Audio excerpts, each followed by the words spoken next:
So you know how to fill up a room. Well, we had to work with the space that was given to us, you know. This works. Yeah, you have to roll with what you get, basically. But for those of you who don't know, Brad Hawkins, Michael Hollander, VR Troopers, and they're here at Colossus Con for one reason. Because when I realized I can bring them together into the Bay Area, I just realized it would be a fantastic treat. Because they're not together a lot. And it's very rare that you find them together. You know, so here in Pleasanton, for today only, to be able to hang out with the VR Trooper guys, to be able to sit in a panel with them, you know, there are guys in New York City who wish they could be here. You know what I mean? So I see it as a real nice treat. And that'll be my first question for you guys. Is when was the last time you guys were together at a convention, and where was it? First, I want to give it up to my boy right here. It's Michael Hollander. Everybody. Anybody know Michael's previous first and last name? Anybody remember my... There you go. Good memory. Imaginary treats I'm going to throw out. True fan right there. Thank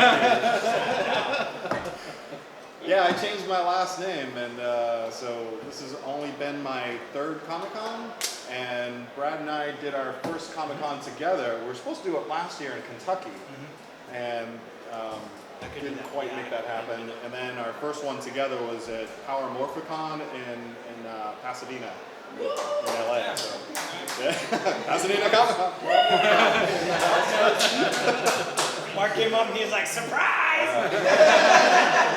And actually, we hadn't even seen each other before then, right? So it's been about, what, 20 years? Yep.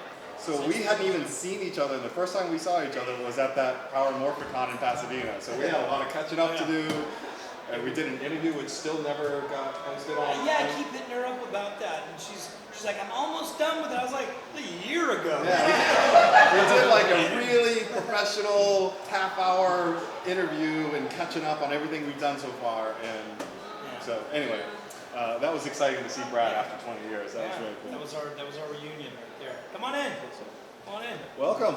So let me ask you, each of you, starting with Mike and working to Brad, how did you get the gig of VR Troopers? How did you get that? How did it fall in your lap, or how did you audition for it? I mean, how did you hear about it? I mean, where did that all come to form where you ended up at the end getting the role? Well, let me ask, anybody could just shout it out, how do you think something like that happens? Like, Casting call. Casting call? Is that the idea? How you think it happens? This Casting couch. So. Those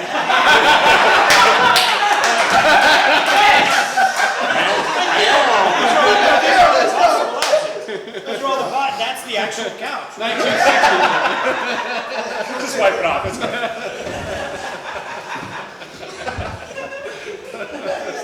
possible. So I had no dreams of being an actor. I had zero expectations or aspirations of becoming an actor. I actually tried to get into modeling because my mom forced me to get into it.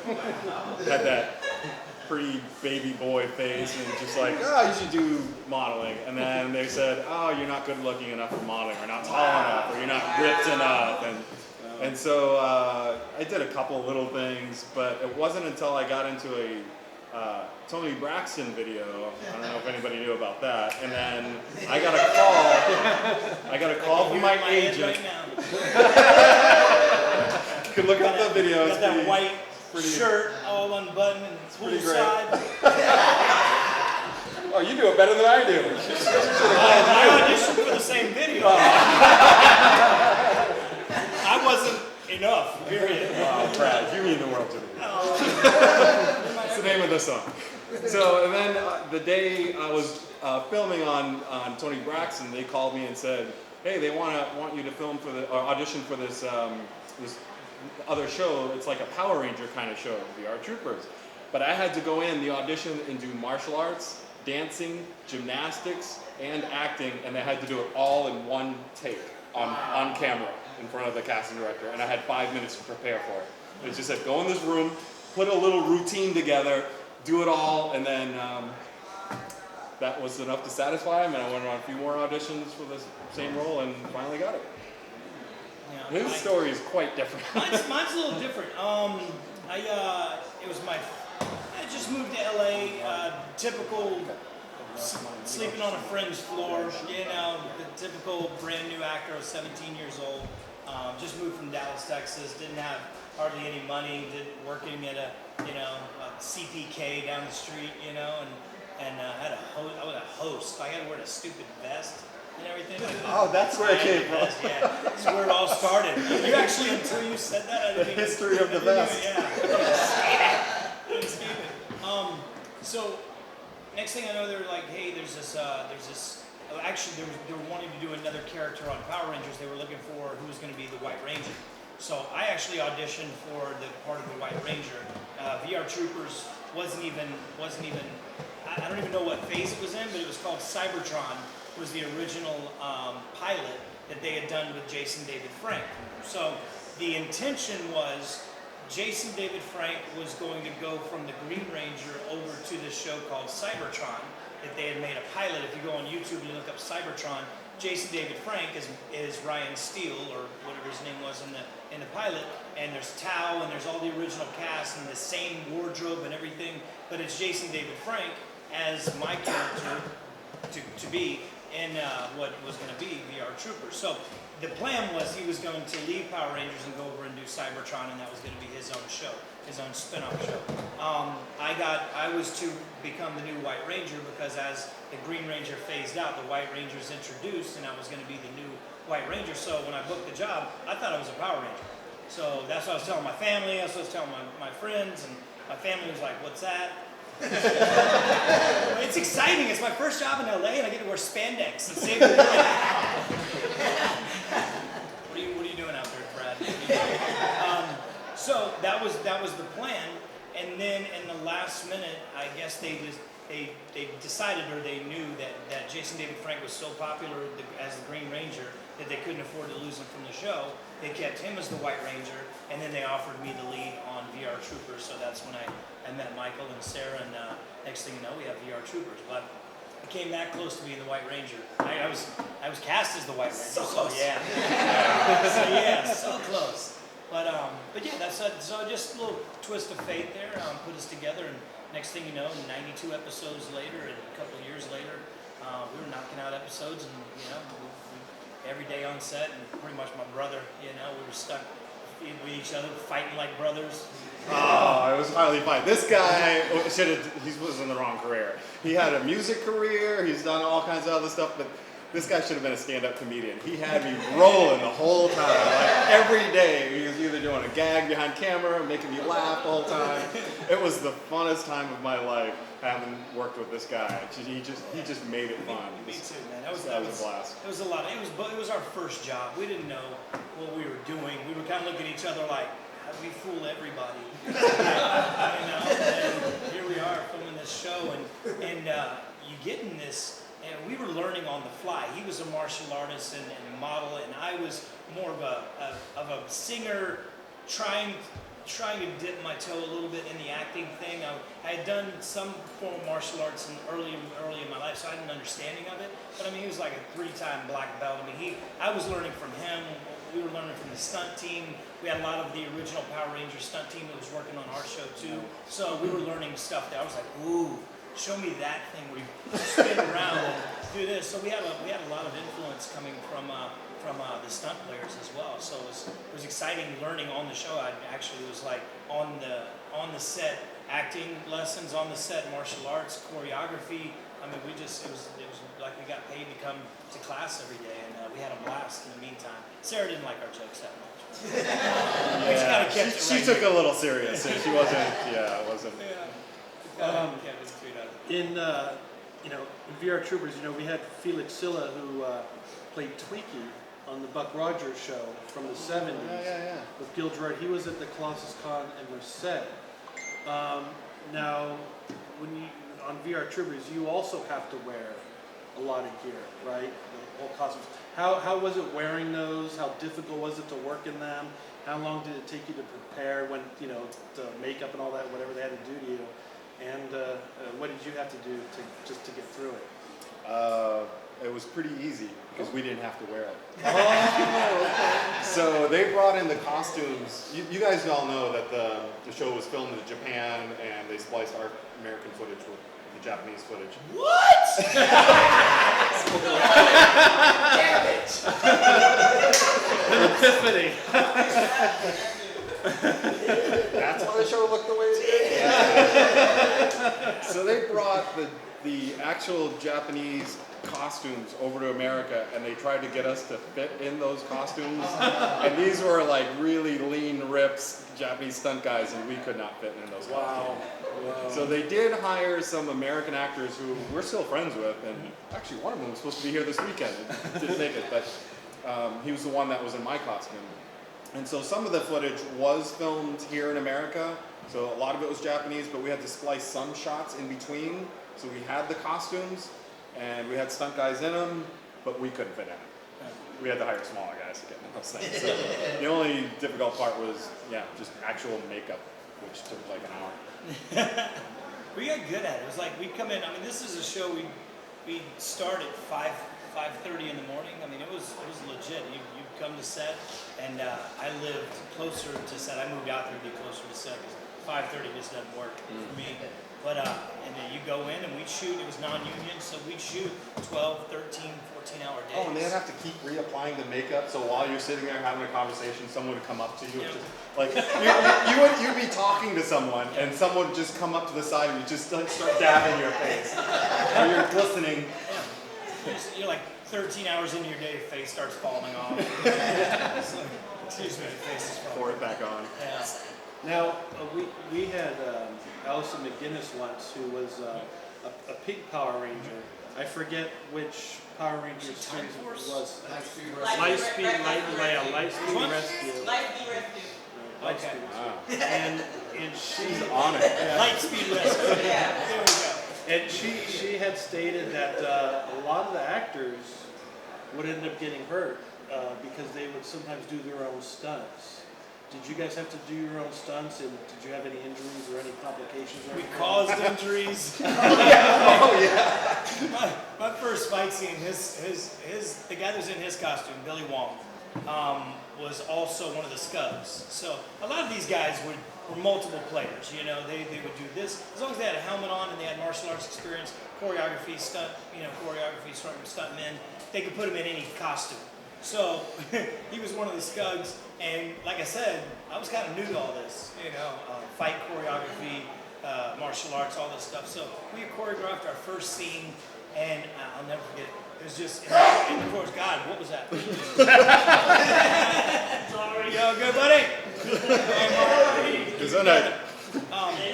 So we're in the forest. We run up on the Scugs, and this is our first fight scene ever. And I'm like, I'm jacked, man. I'm like on test. I'm just adrenaline going crazy. And I'm just like, I want to fight someone. And this is gonna be on TV. And I'm like, Trying to kill someone. I'm a little Bruce Lee. I'm ready to go crazy right now.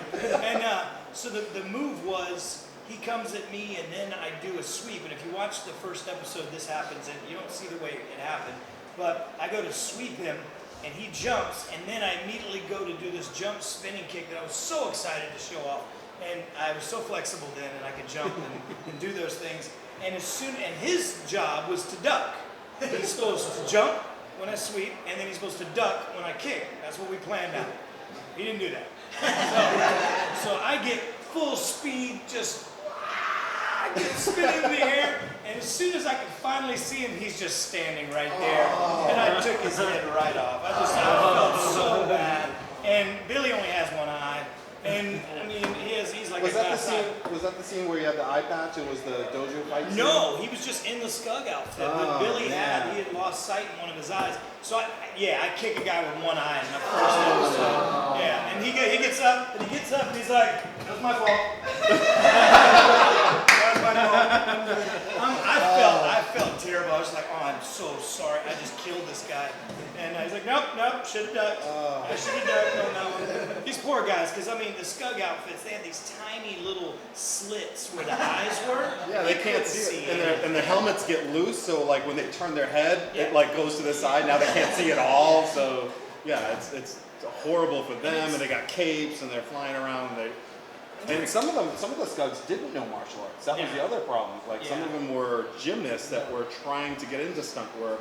And they were faking the martial arts, so they didn't understand timing and distance and when to duck and how to do all that. When we're in Castaic, which is right there in Central California, and it's 105, 106 degrees out, so they got these suits on with helmets that they can't see out of. We're kicking them in the head.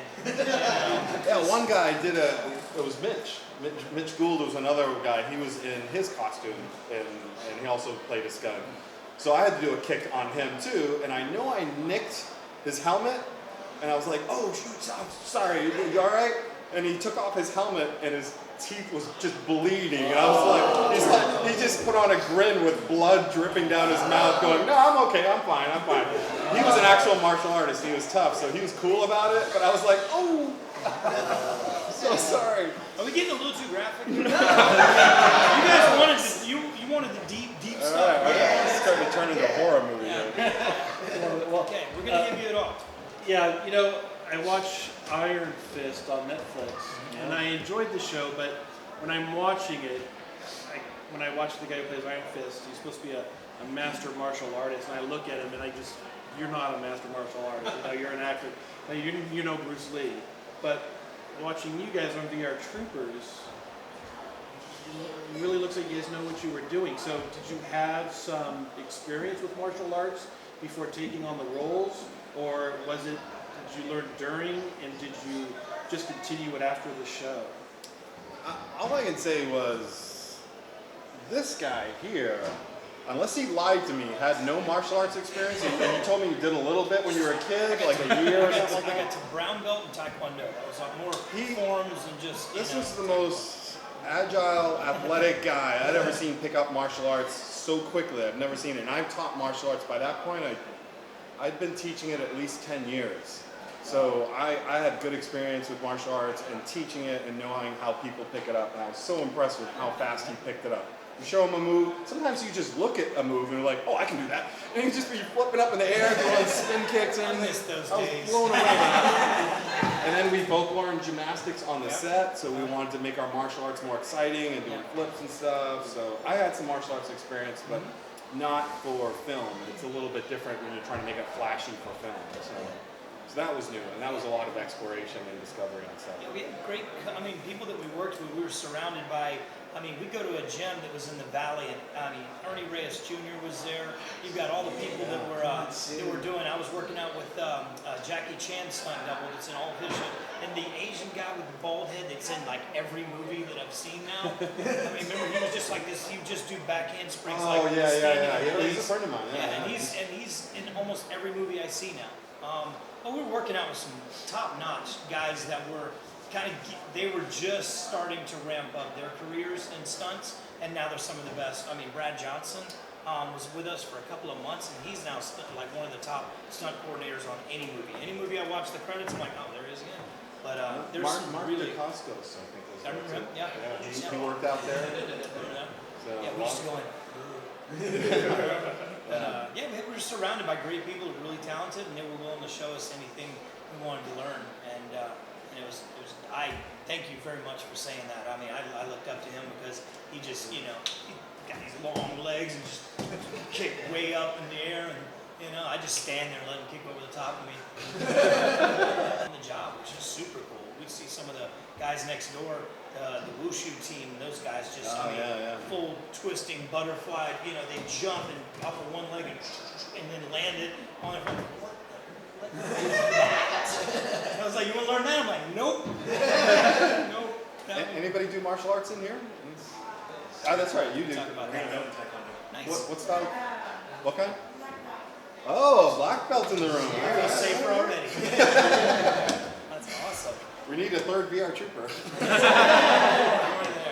When you guys ended up getting the roles of in the VR Troopers, did you do any roles before, or was it something you just kind of auditioned for, fell into it, and it was just instantly you're an actor, or did you have to do commercial roles before, have a bit of a, some like a resume of work or a body of work before you ended getting the VR Troopers, or was it VR Troopers like the first thing you had ever really done?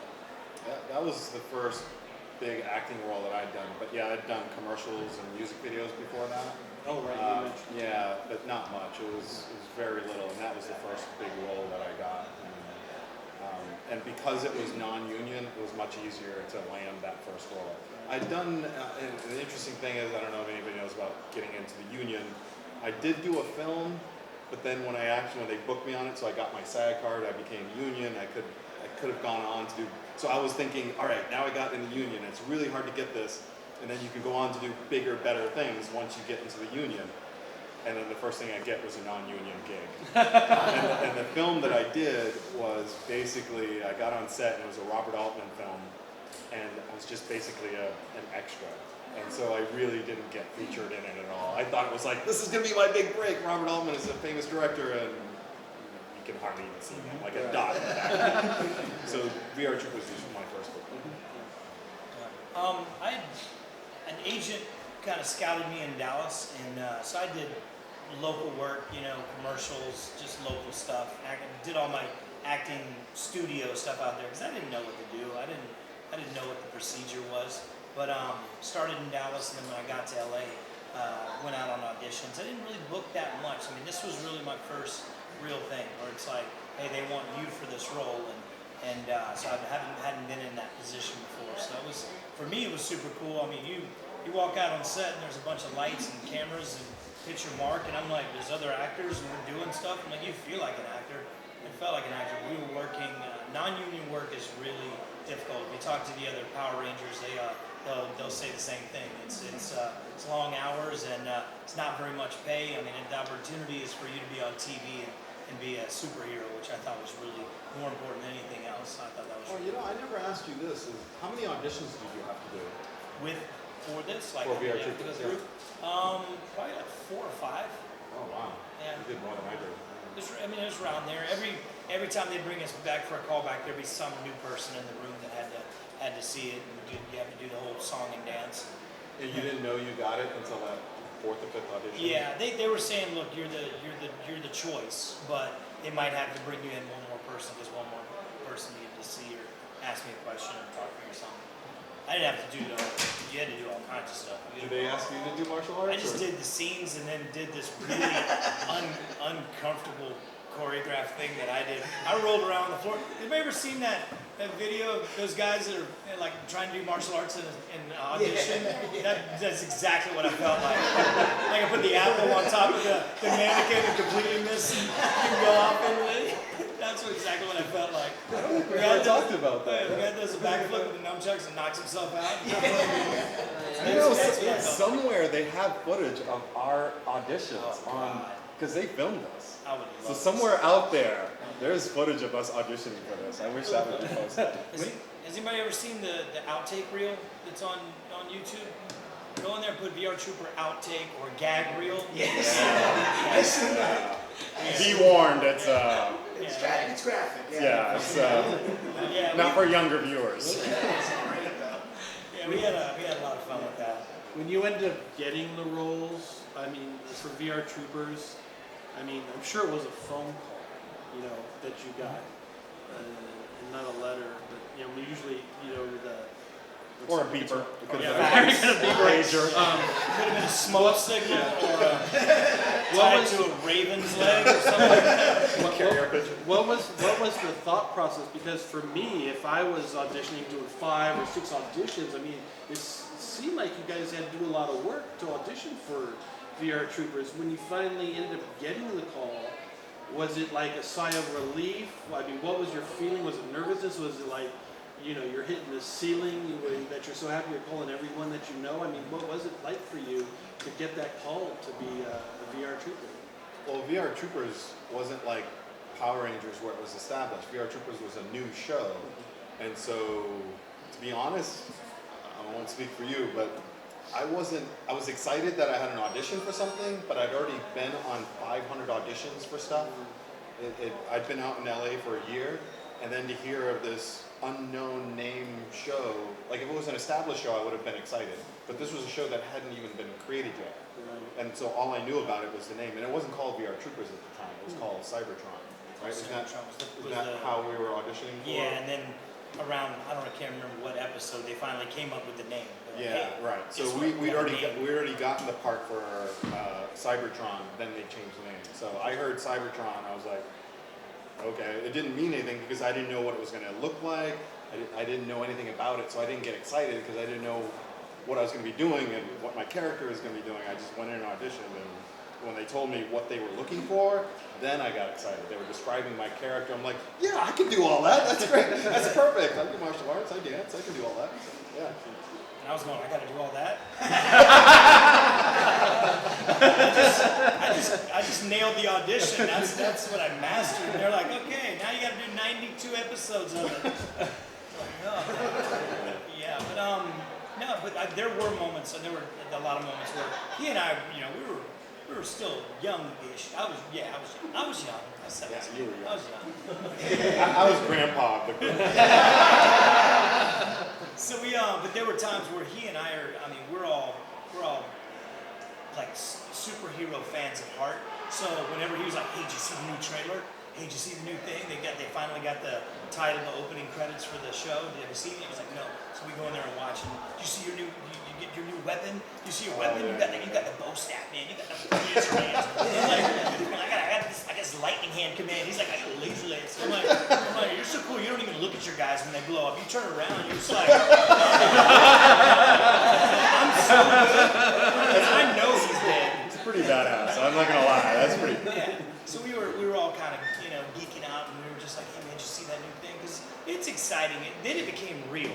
Then all of a sudden, because we went from the audition to being on set, but then there was no product. We didn't get to watch it for months and months. Yeah, it didn't air on TV until at least 6 months into shooting. So we shot a whole bunch of episodes. So we're sitting around filming. We've got all these episodes in the can, and yeah, we're VR troopers, but no one's seen it. No one knows about it.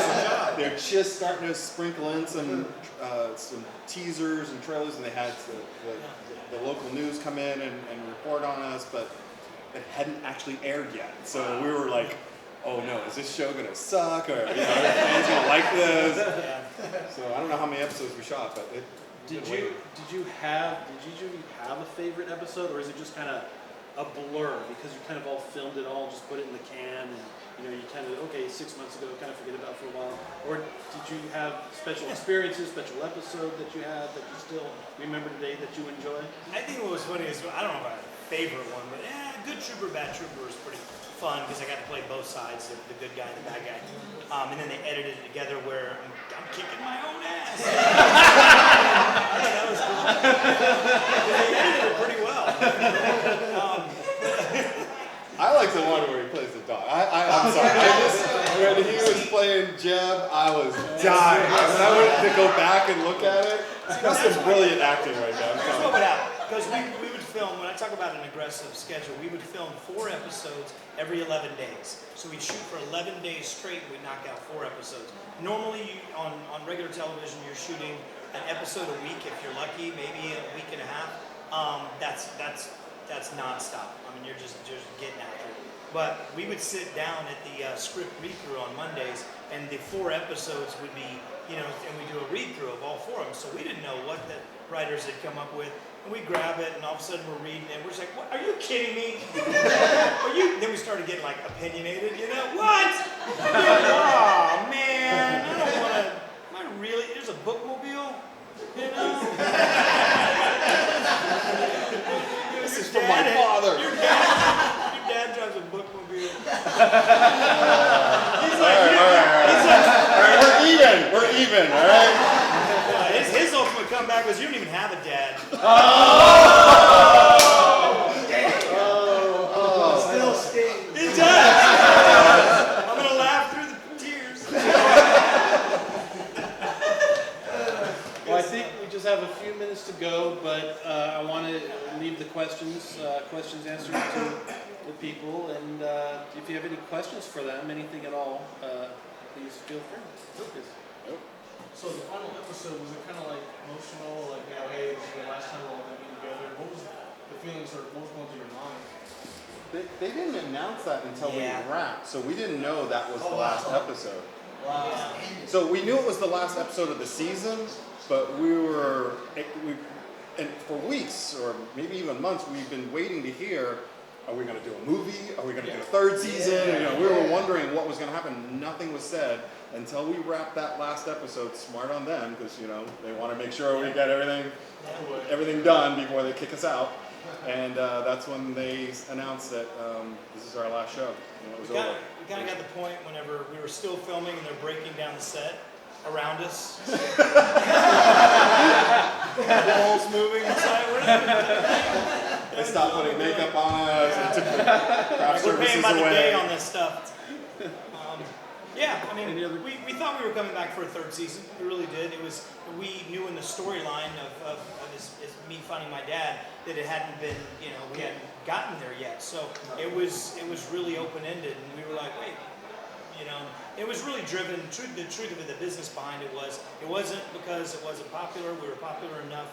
We had a good enough fan base. It was about toy sales. And what we found out at the end of the day is if we didn't sell Power Ranger types of, those kind of numbers, if we didn't sell that many toys, that there wasn't the reason to have the show that perpetuates the toy sales. So really the business was, Market, the TV show was a 30-minute commercial to go buy more toys. And Power Rangers And plus sold it was a lot of syndicated, toys. so that means it sold differently in each city. So if you watched it out here, it was at a different time out there. So commercials, so only local commercials. I mean, I don't know how it really works, but you know, it's not like network commercials advertising for that show and getting money that way. So it was a money thing. Any other questions?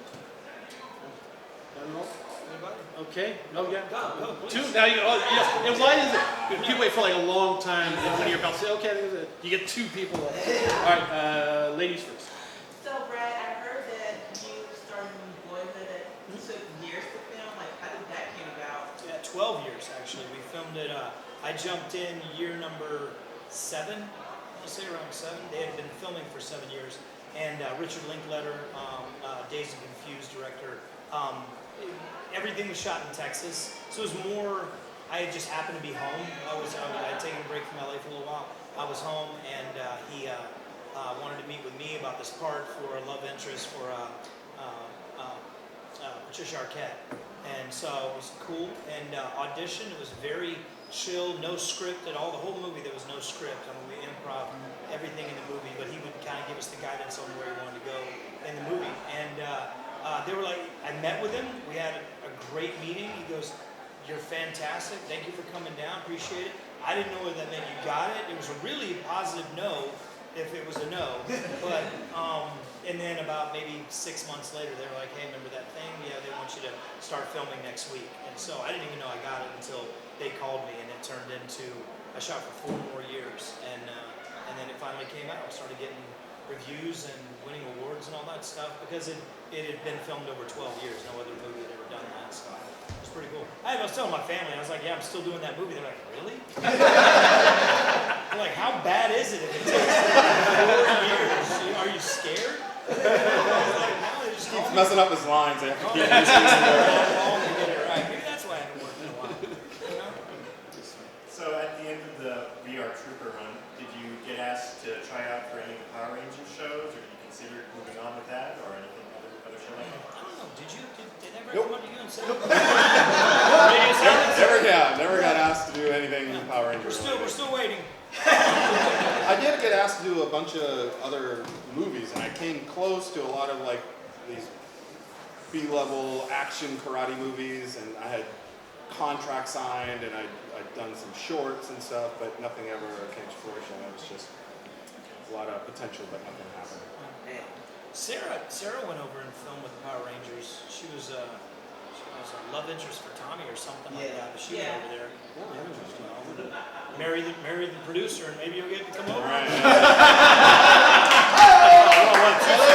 Still too soon, right? Yeah, I ended up.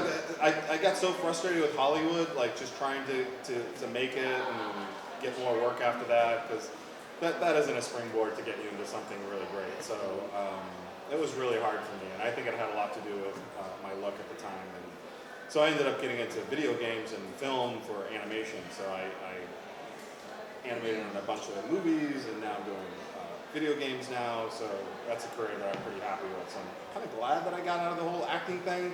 I'm having a blast right now. I'm noticing your Nintendo shirt, so yeah. Check out some of the Telltale video games. They're pretty cool. I love those games. Yeah. And any other questions? Probably last time. I'll leave you guys with this Tony Braxton video.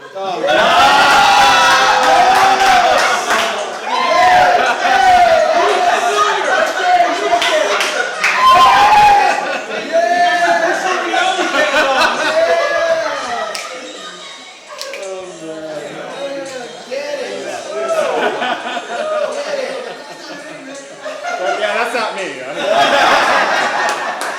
It's gonna be cool. There he is. You romantic devil, you. She's tiny, right? Like She's a little girl. It's all about her. Wow, there you go. Making breakfast and shit.